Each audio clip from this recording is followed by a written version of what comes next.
Eu vou destacar hoje aqui a operação realizada ontem pela Polícia Federal em diversos estados, Operação Luz da Infância, sexta fase dessa operação, somando todas as prisões, são mais de 650 prisões, não são 650 pedófilos. Por quê? Porque a legislação brasileira é muito frágil, é muito complacente com esse tipo de crime. O criminoso envolvido nesse delito não fica na cadeia. Muitos deles foram soltos ontem mesmo, depois de serem levados para a delegacia e serem flagrados com material pornográfico nos seus computadores, nas suas casas.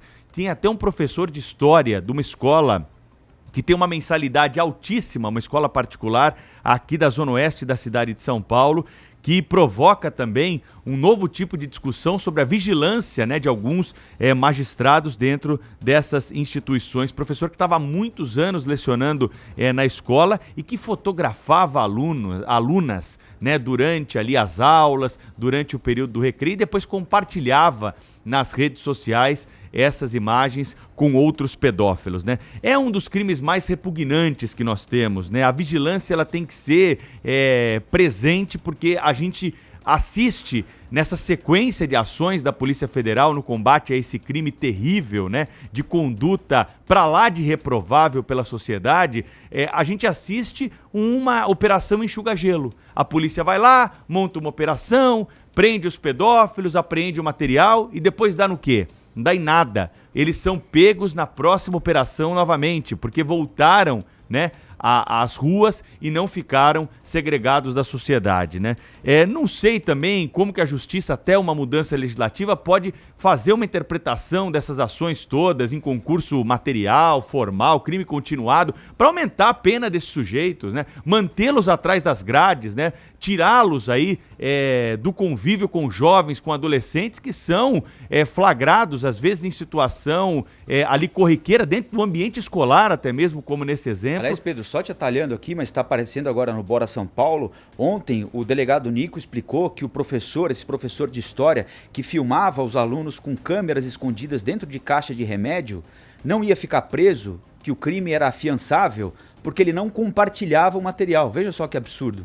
Ele guardava para ele. Quer dizer, se ele compartilhasse, ele não poderia pagar fiança, mas como não provaram o compartilhamento, ele pode ir para a rua. São vários tipos penais aí envolvidos. Tem quem só fotografa, quem tem fotografa e armazena, quem tem armazena e compartilha, tem aquele que abusa sexualmente, esse tem uma pena mais elevada mesmo. Mas, assim, então, isso aí interessa muito a quem? Interessa, são as brechas da lei, Pedro? Porque o crime é um só, cá entre nós. Pô, só do cara fotografar, ele já tem que ser enquadrado na olha pornografia. Lá, eu estou mostrando pro Pedro aqui no Bora São Paulo, eles estão mostrando. Ele fazia pequenos buracos em caixa de remédio e deixava a caixa de remédio em lugares estratégicos para... E andava com a caixa de remédio, fingindo segurar a caixa de remédio. Tarado. Esse furo, fotografando ali as adolescentes, os adolescentes dentro da escola, Então, o problema também, Pedro, é que já que estamos discutindo... Claro. É que, assim, além da punição ser muito...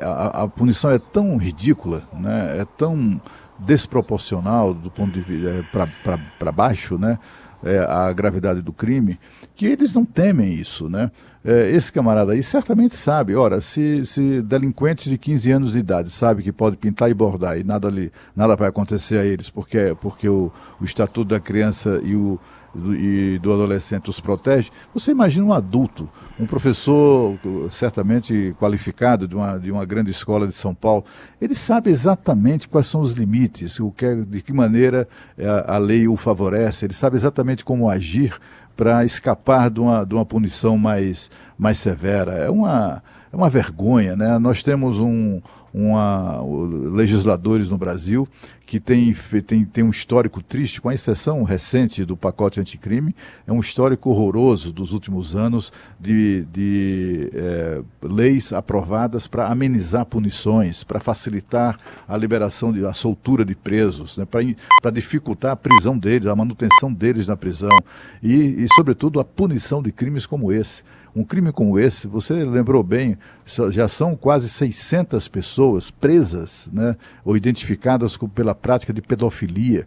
E essas pessoas, aquele que foi preso na primeira operação, essa de ontem foi a sexta, aquele preso na primeira operação já voltou a delinquir, porque ele sabe cometer o mesmo crime, porque ele sabe que a punição é ridícula. Vítima de 10 anos de idade, Cláudio Humberto. 10 anos de idade, né? Nesse material apreendido pela polícia. 190 mil arquivos recolhidos nesta fase da operação. Nós vamos ter luz da infância até que número? A fase 50, sim, 60, né?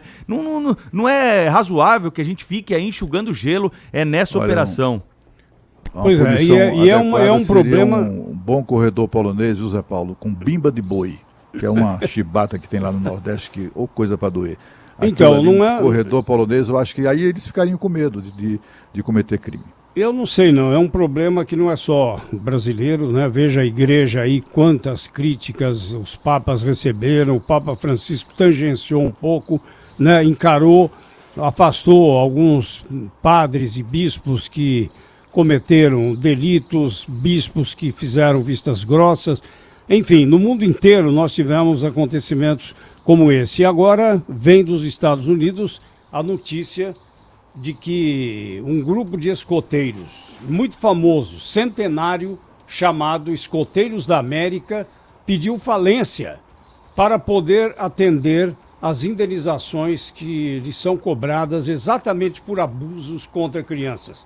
Esse grupo Escoteiros da América serviu de padrão para se formarem outros grupos de escoteiros pelo mundo afora, inclusive no Brasil. E por causa de tantos e tantos processos por abuso contra menores de idade, ontem o grupo pediu falência.